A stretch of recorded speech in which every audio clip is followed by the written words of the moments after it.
Hello दोस्तों, कैसे हैं आप लोग। आज हम लोग भौतिक विज्ञान के 100 महत्वपूर्ण प्रश्नों पर वर्क करेंगे। पहला जैसे प्रश्न है, निम्न में से कौन सी मात्रा जड़त्व का माप है। तो जड़त्व भैया किस में नापा जाता है? द्रव्यमान। जड़त्व क्या होता है? द्रव्यमान के कारण होता है। खाद्य ऊर्जा को हम किस इकाई में माप सकते हैं? तो किस में? कैलोरी में।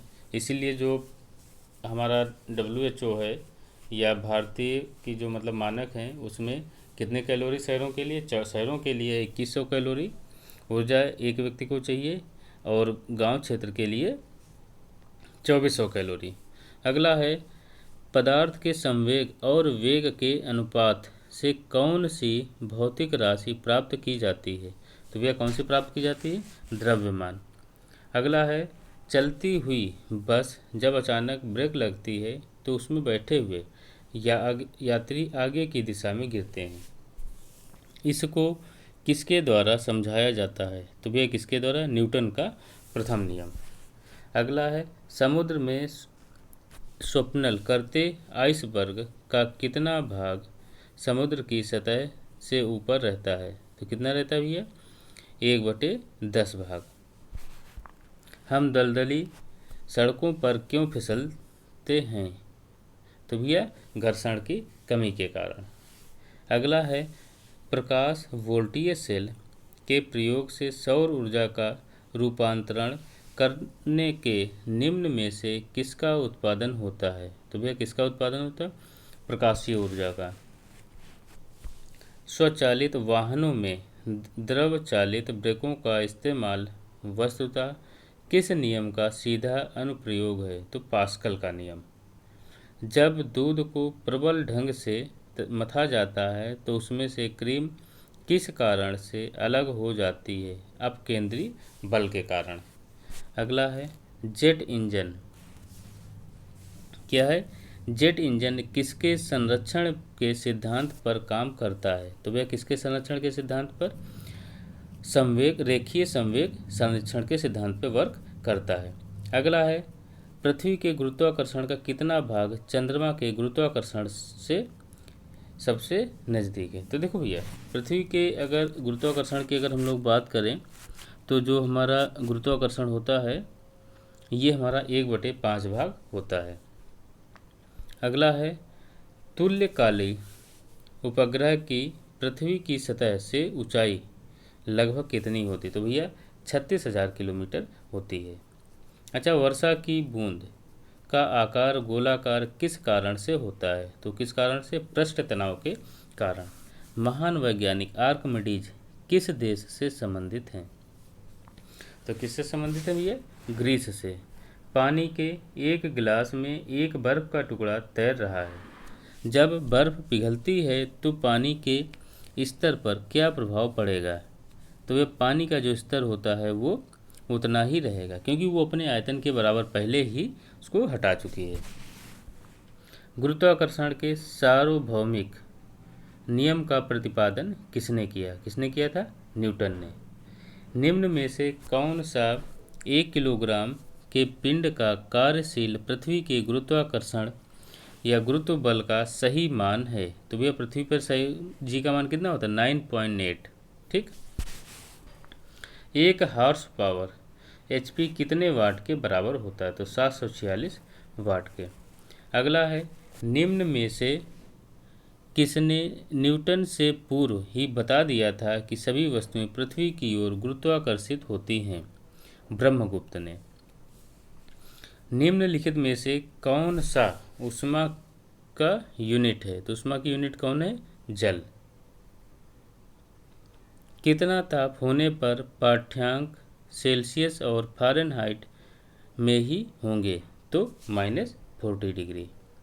अगला भैया जो हमारा प्रश्न है, एक मनुष्य का तापक्रम 60 डिग्री सेल्सियस है तो उसका तापक्रम फ़ारेनहाइट में कितना होगा? कितना होगा भैया? 140 फ़ारेनहाइट। अगला है, किसी झील की सतह का पानी बस जमने ही वाला है तो झील के अधस्थल में जल का तापमान होगा? तो भैया 4 डिग्री सेल्सियस। इससे नीचे तापमान नहीं जाता है उसका। निम्नलिखित में से कौन ऊष्मा का सर्वोत्तम चालक है? कौन है? पारा। आणविक संगठन के द्वारा ऊष्मा का संप्रेषण क्या कहलाता है? क्या कहलाता है? संवहन। अगला, निम्नलिखित में से किसके द्वारा अधिक ज्वालक पैदा होता है? किसके द्वारा? भाप के द्वारा। ज्वालक मतलब जिससे ज़्यादा जलन पैदा होती, ठीक।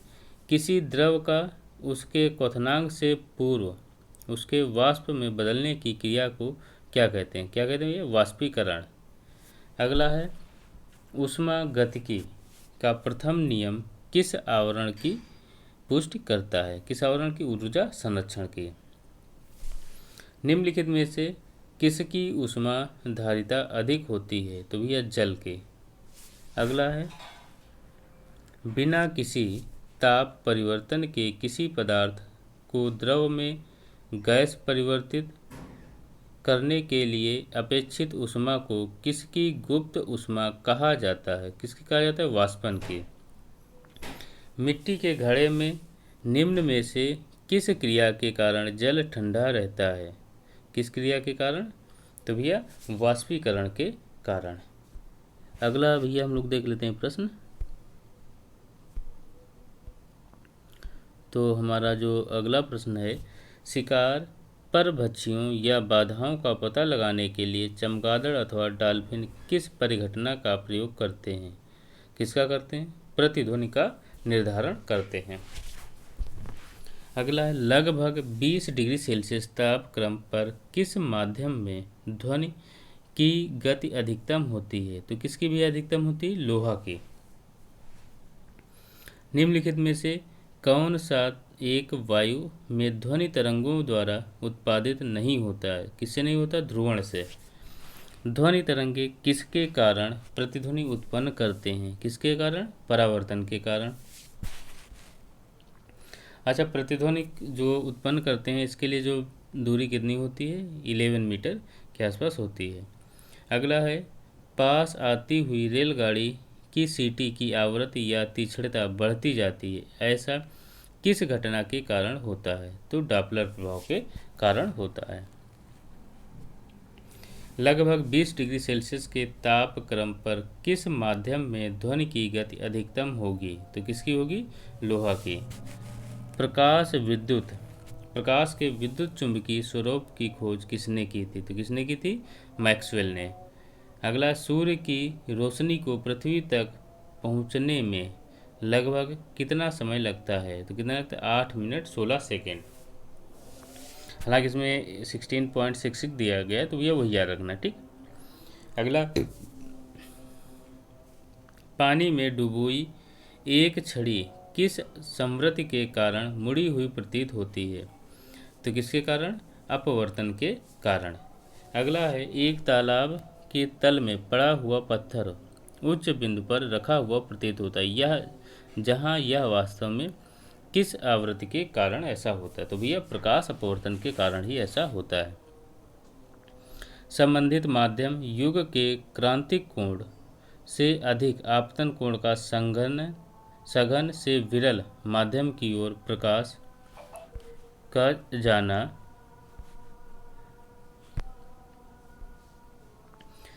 किरण क्या करती है? तो भैया क्या करती है कि ये परावर्तन कर देती है, ठीक। अगला है, सूर्योदय और सूर्यास्त के समय आसमान में लाल रंग किसके कारण होता है? तो किसके कारण होता है? प्रकीर्णन के कारण होता है। पिछली साइड के ट्रैफिक को देखने के लिए ऑटोमोबाइल में किस प्रकार के दर्पण का प्रयोग किया जाता है? तो किसका? उत्तल दर्पण का। कार चलाते समय अपने पीछे के यातायात को देखने के लिए आप किस प्रकार के दर्पण का उपयोग करना चाहेंगे? उत्तल दर्पण। यदि एक व्यक्ति को दर्पण, समतल दर्पण जो 60 डिग्री कोण बनाता है, कोण पर अनंत है के बीच खड़ा हो, तब उसे कितने प्रतिबिंब दिखेंगे? तो कितने दिखेंगे भैया? 5। अगला है, हम पृथ्वी के पृष्ठ पर सूर्य का प्रकाश प्राप्त करते हैं, ये प्रकाश किस प्रकार के किरण पुंज हैं? समांतर। अगला है निम्नलिखित में से कौन सा रंग सम्मिश्रण दिन और रात के समय सर्वाधिक सुविधाजनक होता है? तो कौन सा है? लाल और हरा। कैमरे में किस प्रकार का लेंस उपयोग में लाया जाता है? उत्तल लेंस।